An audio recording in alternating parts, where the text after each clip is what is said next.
World AIDS Day 2017, Symptoms, Diagnosis, Treatments and what the day is all about. It is thought that more than 100,000 people are living with HIV in the UK.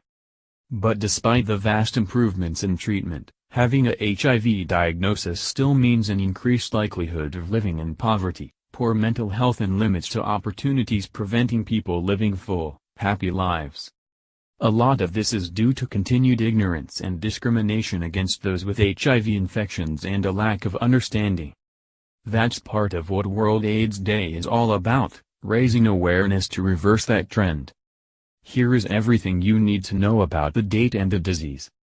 World AIDS Day is held on December 1st each year. This year, that is on a Friday. This year there are three main targets to the day: to end isolation, stigma and HIV transmission. Work to significantly reduce the number of those contracting HIV is finally starting to see some results, with the number of HIV diagnoses for gay men in London finally reducing in the UK. This is thought to be due to awareness for frequent testing, rapid treatment and PrEP. Now the aim is to go even further to include a reduction in HIV in everyone and not just in the UK. HIV is the name of the virus.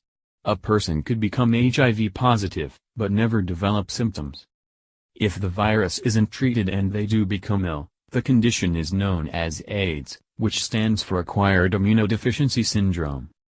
If someone has AIDS, their immune system is weakened, so they become more seriously affected by ordinary germs like coughs and colds, so badly that they can develop into things like pneumonia. Someone with AIDS has to have the HIV virus, but someone with HIV doesn't have to have AIDS. It can now be treated with antiretroviral drugs, available on the NHS. These can reduce the levels of the virus in the blood to such low levels that they are not detectable, and cannot be passed on to somebody else. There are several ways to raise awareness of HIV and AIDS today. That includes fundraising for the National AIDS Trust, raising awareness through education. Packs can be downloaded online here, and taking part in the Let's End It social media campaign. That and wearing a red ribbon, of course. Those infected with HIV may experience a flu-like illness that occurs 2 to 6 weeks after infection. This includes fever, sore throat, blotchy red body rash, headache, tiredness, joint pain, muscle pain, swollen glands, mouth ulcers. According to the NHS, this is the immune system putting up a fight against the virus and usually lasts between 1 and 2 weeks. After this, HIV can infect someone for many years but show no symptoms, known as an asymptomatic HIV infection. During this time, while you may appear well, this can still lead to damage to your immune system as the virus is still active.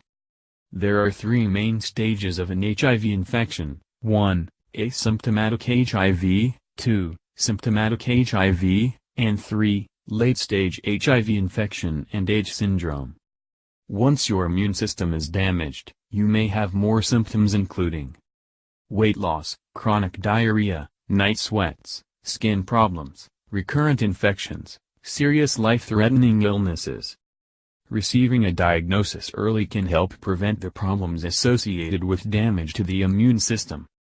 If you believe you have been exposed to an HIV infection within 72 hours, you can take anti-HIV medication to prevent the virus taking hold.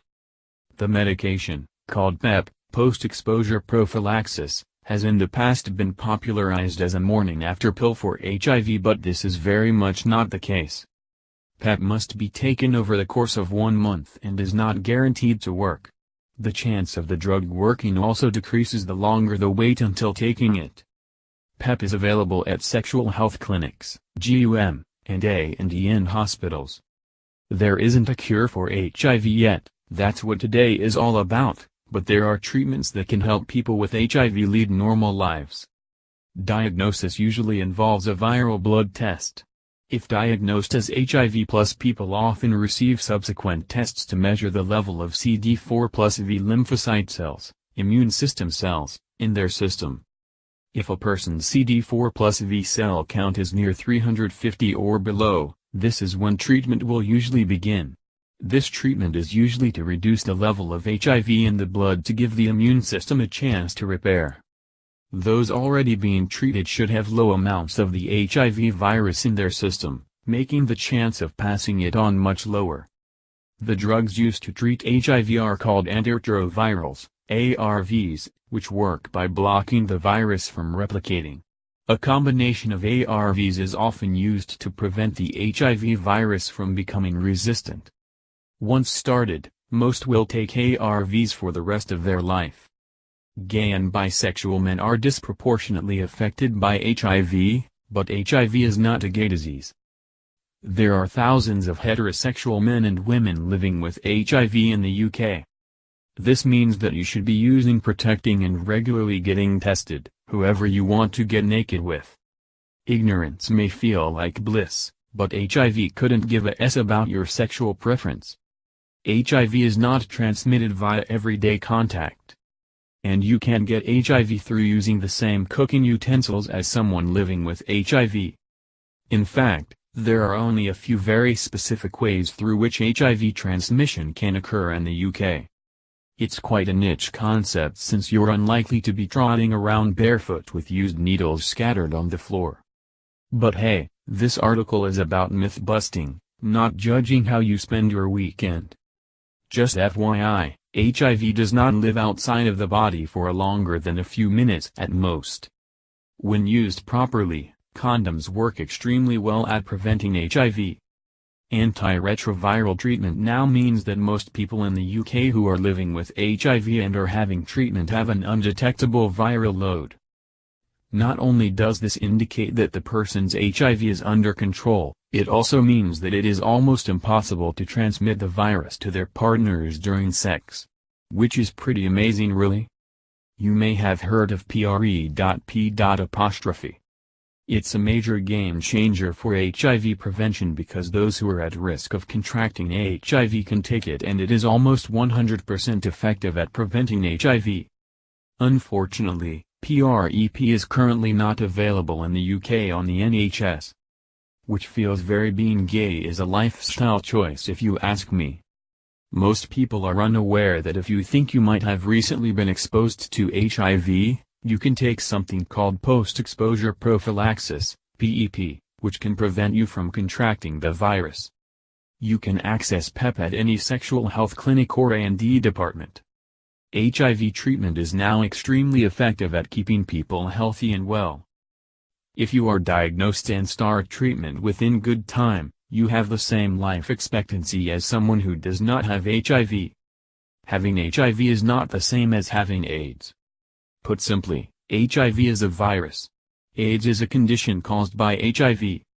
You can have HIV without developing AIDS, and many people live for years with HIV without ever developing AIDS. HIV treatment can now be used to prevent HIV transmission from occurring between mother and child. It means that a couple, where one or both are HIV positive, can now conceive and give birth to perfectly healthy HIV-negative children. For more information on HIV and AIDS, visit nat.org.uk.